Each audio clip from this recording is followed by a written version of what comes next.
करती हूँ अपने चैनल अक्की ट्यूटर ऑनलाइन क्लासेस में। इस चैनल में हम आपके लिए लेके आए हैं कंप्यूटर बेसिक कोर्स। आज कंप्यूटर बेसिक कोर्स की सेकंड क्लास है। आइए स्टार्ट करते हैं हम अपनी क्लास।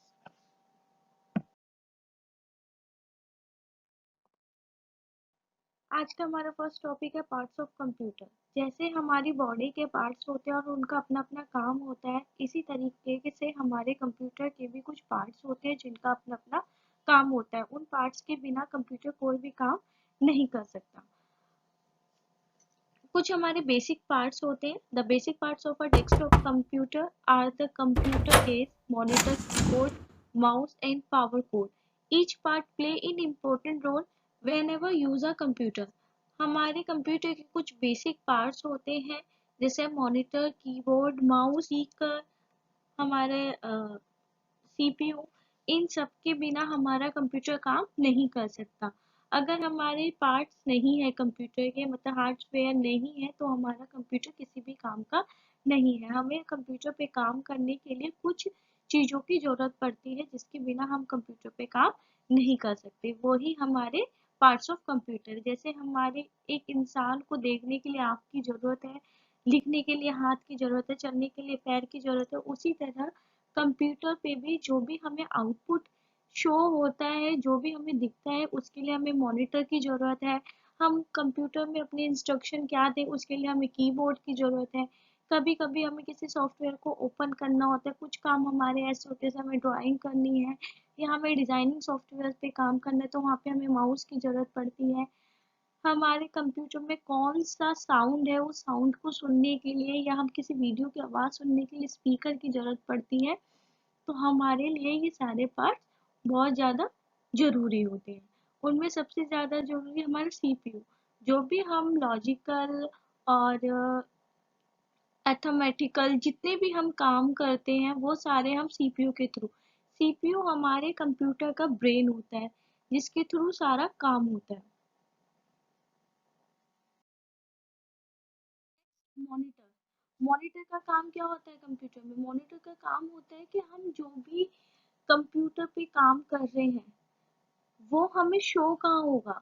अब मैंने कुछ इनपुट दिया है, वो इनपुट मैंने सही दिया है कि नहीं दिया, वो सारा इनपुट हमें कहाँ शो होगा? वो सारा इनपुट हमें शो होगा हमारे मॉनिटर पर। मॉनिटर का काम होता है कंप्यूटर में जो भी हमें आउटपुट दिया है उसको शो करवाना।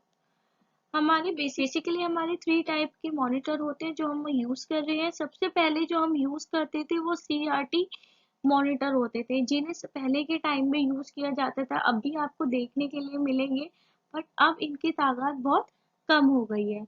नेक्स्ट अब हम जो यूज कर रहे हैं वो हमारे एलसीडी और एलईडी। ये हमारे एलसीडी और एलईडी मॉनिटर्स यूज किए जा रहे हैं। ज्यादातर का हम जो डेस्कटॉप वगैरह यूज करते हैं वो या तो हमारे एलसीडी होते हैं या हमारे एलईडी होते हैं।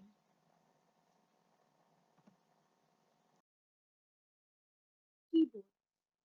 The keyboard is the one of the main way to communicate with the computer. Keyboard जो हमारा है वो मेन पार्ट है कंप्यूटर से कम्युनिकेट करने के लिए। हम जो भी कीबोर्ड, जो भी कमांड, जो भी इंस्ट्रक्शन हम कंप्यूटर को देना चाहते हैं, वो सारी इंस्ट्रक्शन हम अपने कीबोर्ड के थ्रू देते हैं।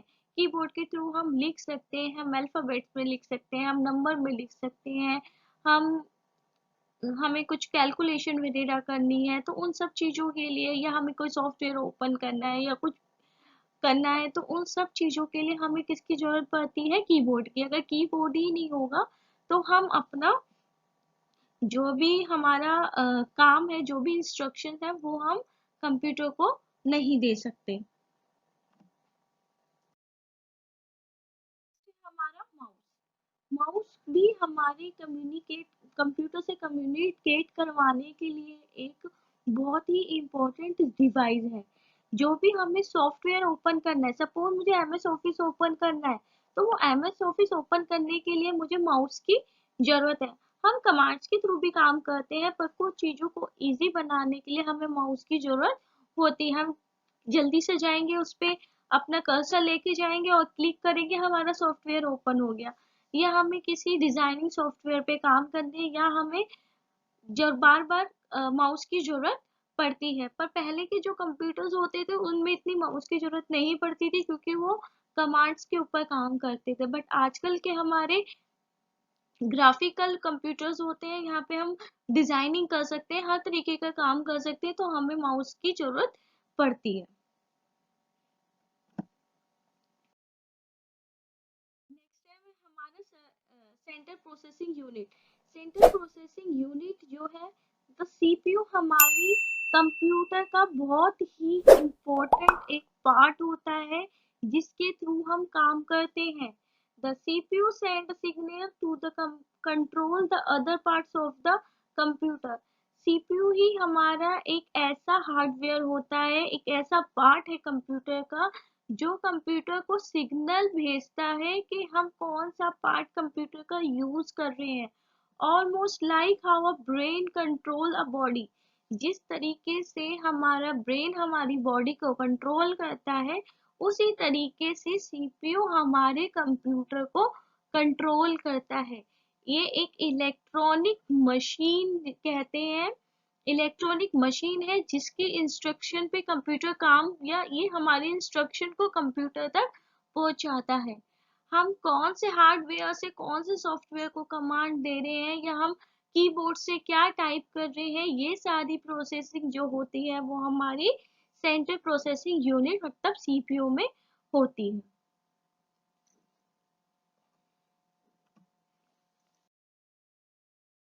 Next, switch on and switch down. हम कंप्यूटर के बारे में तो जान गए कि कंप्यूटर का हार्डवेयर मतलब कंप्यूटर क्या है, कंप्यूटर की जनरेशन क्या है, कंप्यूटर ने किसे कंप्यूटर को किसने बनाया, या कंप्यूटर के पार्ट्स क्या क्या है। अब बात आती है कि जब हम कंप्यूटर के बारे में बेसिक नॉलेज ले ली है, तो हम कंप्यूटर को स्टार्ट भी करेंगे। स्टार्ट किस तरीके से कंप्यूटर को किया जाता है, उसमें क्या क्या चीजें होती हैं, बंद चालू करने के अलावा भी हमें और क्या चीजें स्विच ऑन और स्विच डाउन में प्रोवाइड होती हैं। सबसे पहला होता है हमारा shut down. Shut down, with the help of this option you can completely shut down the computer or laptop. This option is used by all people. Shut down का जो ऑप्शन होता है वो हमारे कंप्यूटर को चालू और बंद करने के लिए किया जाता है। ज्यादा सभी लोग इसी चीज का यूज करते हैं। डायरेक्ट सीपीयू से बंद ना करके हमें जो शट डाउन का ऑप्शन मिलता है, हमें उससे सीपीयू को अपने कंप्यूटर को बंद करना चाहिए। अगर हम डायरेक्ट बंद करते हैं तो उसमें चांसेस होते हैं कि हमारी विंडो कभी कभी करप्ट हो जाती है, हमारा डाटा उड़ जाता है। बट अगर हम शट डाउन के थ्रू अपने कंप्यूटर को बंद करते हैं, तो वो हमारे डाटा के लिए और हमारी विंडो के लिए एक सेफ साइड होती है। To turn off the computer or laptop, if you turn off the computer or laptop with the direct button, then there may a problem with the window in your computer or laptop. वही चीज कि हम अगर direct computer को बंद कर देंगे तो हमारी विंडो करप्ट हो जाती है, हमारी विंडो में प्रॉब्लम आने लगती है, चाहे वो कंप्यूटर हो चाहे वो लैपटॉप हो। तो हमें हमेशा अपना कंप्यूटर या लैपटॉप शट डाउन की ही मदद से ऑफ करना चाहिए। नेक्स्ट इसमें आता है हमारा restart. This option is used to restart the computer और लैपटॉप। हमने कंप्यूटर, सपोज मैं कोई सॉफ्टवेयर अपलोड कर रही हूँ, या मैं अपने लैपी को या कंप्यूटर को अप टू डेट कर रही हूँ, तो उस कंडीशन में क्या होता है कि कभी कभी हमारा कंप्यूटर या लैपटॉप क्या होता है, रीसेट मांगता है।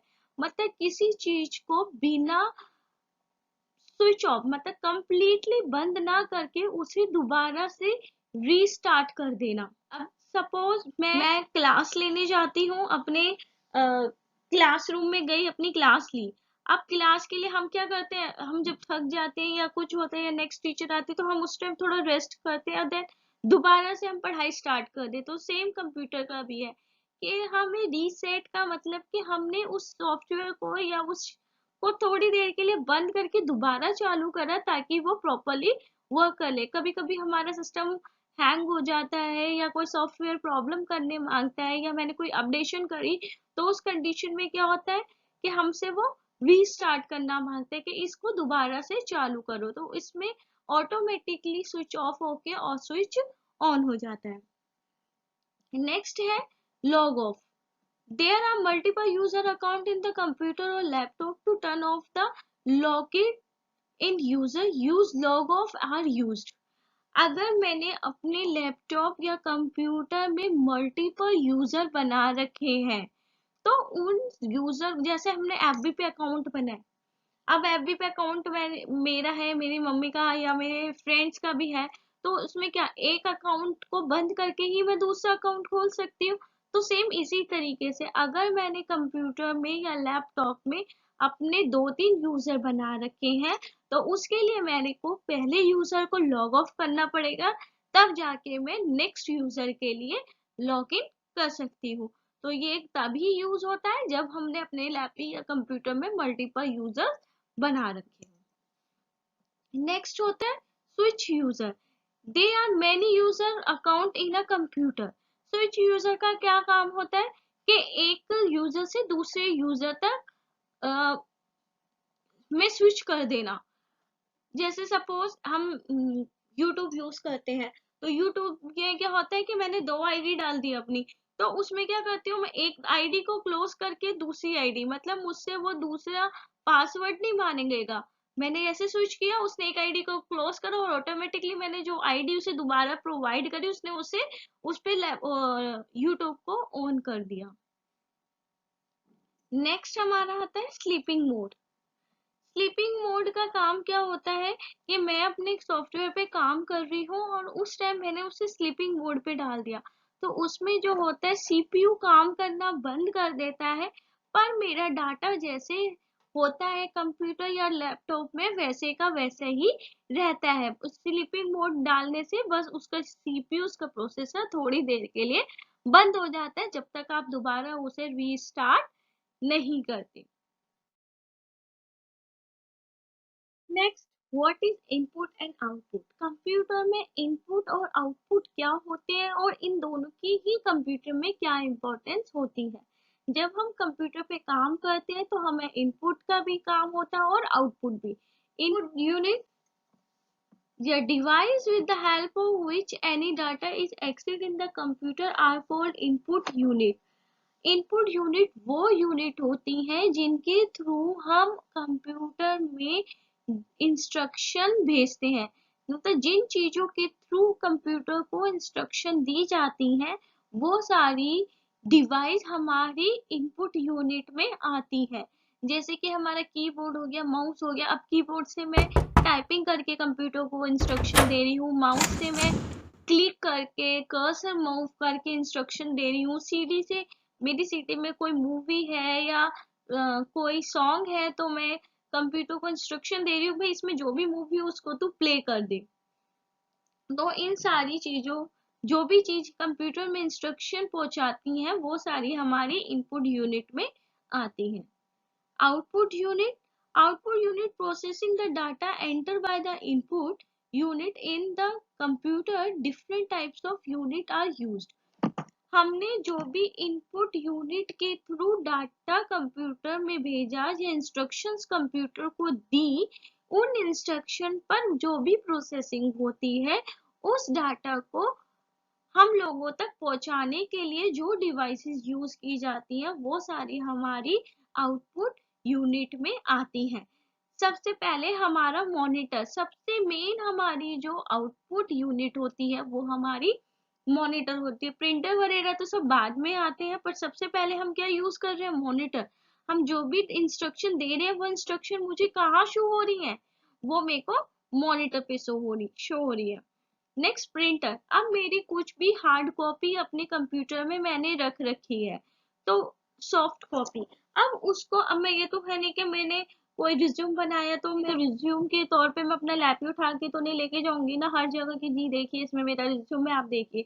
तो उसको मतलब वहां पे रिज्यूम ले जाने के लिए मुझे जो भी मैंने कंप्यूटर पे इंस्ट्रक्शन दी है, जो भी मैंने कंप्यूटर में डाटा सेव करा है वो मुझे पेपर पे चाहिए, मतलब सॉफ्ट कॉपी को मुझे हार्ड कॉपी में कन्वर्ट करना है। प्रिंटर का काम क्या होता है, प्रिंटर भी हमें आउटपुट ही दे रहा है, बट किस तरीके से वो सॉफ्ट कॉपी को हार्ड कॉपी में कन्वर्ट करके हमें आउटपुट दे रहा है। मतलब जो भी मैंने सॉफ्टवेयर पे काम किया था उसको एक पेपर पे प्रिंट करके उसको हार्ड कॉपी में बदल के मुझे आउटपुट प्रोवाइड कर रहा है। ऑडियो, ऑडियो क्या, ऑडियो भी तो मुझे आउटपुट दे रही है। मैंने कोई सॉन्ग चलाया है तो वो आवाज मुझे स्पीकर के थ्रू आ रही है, तो वो मेरा क्या हो गया, स्पीकर भी हमारा क्या हो गया, आउटपुट डिवाइस हो गई। तो ये सारी हमारी आउटपुट यूनिट में आती हैं। Computer hardware and software and firmware. Computer हमारे तीन चीजों पे काम करता है, हमारे सॉफ्टवेयर पे काम करता है, हमारे हार्डवेयर पे काम करता है और हमारे फर्मवेयर पे।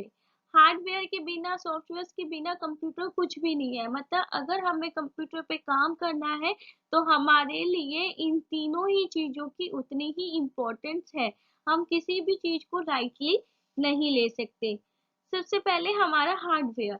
Computer hardware is the collection of all the part you can physically touch. सबसे पहले हमारा hardware. Computer hardware is the collection of all the part you can physically touch. Hardware क्या होते हैं, कंप्यूटर के ऐसे पार्ट्स का कलेक्शन जिसे आप मैनुअली फिजिकली टच कर सकते हैं। जिस भी पार्ट को आप टच कर सकते हैं वो आपके हार्डवेयर होते हैं। जैसे मैं कीबोर्ड को टच करती हूँ, माउस को टच कर सकती हूँ, सीपीयू को टच कर सकती हूँ, स्पीकर को टच कर सकती हूँ। ये सारे मेरे किस में आते हैं, हार्डवेयर्स के अंदर आते हैं। Software. The computer software, on the other hand, is not something you can touch. Software is a set of instruction for a computer to perform specified operation. Software उसी के ऑपोजिट हमारे सॉफ्टवेयर होते हैं जिनको हम टच नहीं कर सकते, जिन पे हम काम कर सकते हैं, महसूस कर सकते हैं, बट हम उन्हें टच नहीं कर सकते। बहुत सारे इंस्ट्रक्शन का एक कलेक्शन होते हैं हमारे सॉफ्टवेयर जो कि स्पेसिफाई ऑपरेशंस के लिए बनाए जाते हैं। For example MS office. MS office एक स्पेसिफाई ऑपरेशन के लिए बनाया गया है। जैसे कुछ में वर्ड है तो उसमें मैं रिटर्न से रिलेटेड काम कर सकती हूँ, जो भी मेरा राइटिंग का काम है वो सारा मैं एमएस वर्ड में कर सकती हूँ। जो भी मेरा कैलकुलेशन से रिलेटेड काम है वो मैं एक्सेल पे कर सकती हूँ। जो भी मेरा प्रेजेंटेशन से रिलेटेड काम है वो मैं अपना पावर पॉइंट में कर सकती हूँ।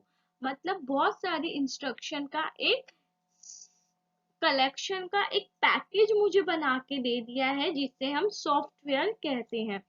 ये अलग अलग कामों के लिए अलग अलग सॉफ्टवेयर बनाए जा सकते हैं। जैसे मुझे कुछ डिजाइनिंग करनी है तो जैसे आप आजकल है फोटो में एडिटिंग करनी है, वीडियो में एडिटिंग करनी है तो इसके लिए अलग सॉफ्टवेयर है। हमें बैनर वगैरह बनाने हैं या कोई इमेज वगैरह क्रिएट करनी है तो उसके लिए अलग सॉफ्टवेयर है, डिजाइनिंग के लिए अलग सॉफ्टवेयर है। नेक्स्ट है हमारा computer firmware. Such software which is stored in the form of hardware ROM is called computer firmware. ऐसे सॉफ्टवेयर जो हार्डवेयर की फॉर्म में हमारे हार्डवेयर मतलब रोम की फॉर्म में हमारे कंप्यूटर के अंदर स्टोर होते हैं, इंस्टॉल किए जाते हैं, पर वो हमारे लिए बहुत जरूरी होते हैं। हम उसके बिना काम नहीं कर सकते। जैसे हमारे हार्डवेयर में बायोस, अब मुझे अपनी विंडो डालनी होती है, विंडो इंस्टॉल करनी होती है तो उसके लिए मुझे बायोस की जरूरत पड़ती है, बूटिंग की जरूरत पड़ती है, कंप्यूटर बूटिंग। अब मुझे पेन ड्राइव के थ्रू या सीडी के थ्रू अपनी विंडो डालनी है तो उसके लिए मुझे अपने कंप्यूटर को बूट करवाना पड़ता है। तो ये सारे सॉफ्टवेयर भी हमारे लिए जरूरी होते हैं। Next, what are the different types of computer memory. What are the different types of computer memory. हमने सुना तो है कि हम अपना डाटा स्टोर करके रखते हैं, तो वो स्टोर कहीं ना कहीं तो डाटा होता है ना। तो कौन सी मेमोरी है, कितने टाइप्स की मेमोरी होती है जहाँ हम अपना डाटा को स्टोर करके रख सकते हैं। हमारी टू टाइप्स की मेमोरी होती है, एक प्राइमरी मेमोरी होती है और एक सेकेंडरी मेमोरी होती है। प्राइमरी मेमोरी होती है जिसमें डाटा कुछ देर के लिए स्टोर होता है, देन फिर वो ऑटोमेटिकली डिलीट हो जाता है। सेकेंडरी मेमोरी हमारी वो मेमोरी होती है जिनमें डाटा परमानेंटली स्टोर होता है। तो सबसे पहले हमें स्टार्ट करते हैं primary memory. Primary memory include ROM and RAM and is located close to the CPU. Primary memory दो पार्ट्स में डिवाइड होती है, एक रैम रैंडम एक्सेस मेमोरी और एक रोम रीड ओनली मेमोरी, और ये हमारे सीपीयू के अंदर होती है on the computer motherboard. CPU में कंप्यूटर का जो मदरबोर्ड होता है उसमें होती है। Enable the CPU to read the data from the primary memory very quickly. जो भी सीपीयू जो होता है वो हमारा प्राइमरी मेमोरी का डाटा बहुत ही क्विकली रीड करता है, मतलब पढ़ लेता है। It is used to store data that the CPU need immediately so that it does not have to wait for it to be delivered. बहुत जल्दी हमारे डाटा को रीड कर लेता है और हमें जो भी रिजल्ट चाहिए होता है, जो भी चाहिए होता है वो हम तक बहुत जल्दी डिलीवर कर देता है। There are two types of primary memory, एक रैम रैंडम एक्सेस मेमोरी और ROM read only memory. Difference between RAM and ROM. ROM और रैम मेमोरी में क्या डिफरेंस होता है? दोनों का यूज तो है पर किस किस यूज के लिए यूज किया जाता है, मतलब दोनों में क्या अंतर है? Fast to read and write. RAM जो होती है वो हमारी fast read and write memory होती है। फास्ट रीड एंड राइट मतलब हम अगर अपने कंप्यूटर पे या लैपटॉप पे फास्ट काम करवाना चाहते हैं तो हम पूछते हैं ना कितनी रैम है। जितनी ज्यादा रैम होगी उतनी ही फास्ट हमारा काम कंप्यूटर काम करेगा। फास्ट टू रीड, जो हमारी रोम मेमोरी होती है वो फास्ट टू रीड, वो पढ़ने में बहुत फास्ट होती है। Used to system memory to store the data. RAM जो होती है वो हमारी सिस्टम मेमोरी होती है जो हमारे डाटा को स्टोर करती है। Usually used in small quantity. ROM भी हमारे डाटा को स्टोर करती है बट रैम के मुकाबले वो एक स्मॉल क्वांटिटी में, मतलब स्मॉल क्वांटिटी में से मैंने कोई साइट ओपन करी थी तो वो साइट थोड़ी देर के लिए, सपोज मैंने कुछ काम कर रही हूँ और उसमें वो डाटा सेव होता जा रहा है, जैसे ही लाइट गई या मैंने वो डाटा सेव नहीं करा तो वो डिलीट हो जाएगा। तो टेम्परेरी बेस पे छोटी क्वांटिटी में डाटा स्टोर करती है। चीप, ये थोड़ी चीप होती है रोम के मुकाबले।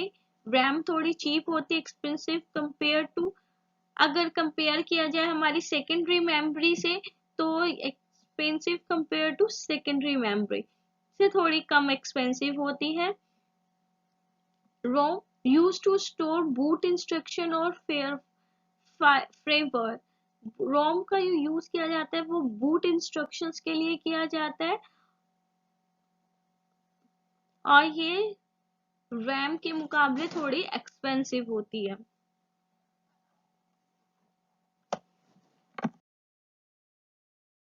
नेक्स्ट है हमारा सेकेंडरी मेमोरी। सेकेंडरी मेमोरी हमारी वो मेमोरी होती है जिसे हम परमानेंटली डाटा स्टोर करके रख सकते हैं, जो एक्सटर्नल हम यूज कर सकते हैं। जो रैम और रोम थी वो तो हमारे मदरबोर्ड पे थी, पर जो सेकेंडरी मेमोरी है वो हमारी एक्स्ट्रा यूज, जैसे हम पैन कार्ड यूज कर रहे हैं, सीडी यूज कर रहे हैं, हार्ड डिस्क यूज कर रहे हैं, ये हमारी सारी सेकेंडरी मेमोरी में आते हैं। जो भी हम अलग से डिवाइस लगा के अपना डाटा स्टोर करते हैं वो सारी, और परमानेंटली स्टोर करके रख सकते हैं, वो सारी डिवाइसेस हमारी सेकेंडरी मेमोरी में आती हैं।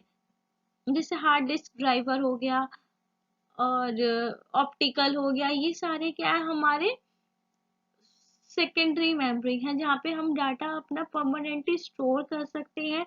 एक कंप्यूटर, एक लैपटॉप की हार्ड डिस्क निकाल के हम दूसरे कंप्यूटर में उसको लगा के उसका डाटा यूज कर सकते हैं।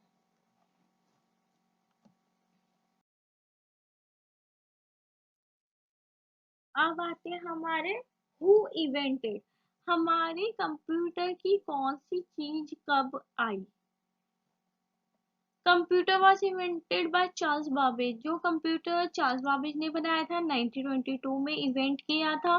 कीबोर्ड हमारा 14 फरवरी 1899 से 17 फरवरी 1990 तक अमेरिका में इवेंट हुआ था। माउस हमारा इवेंट हुआ था 1964 में।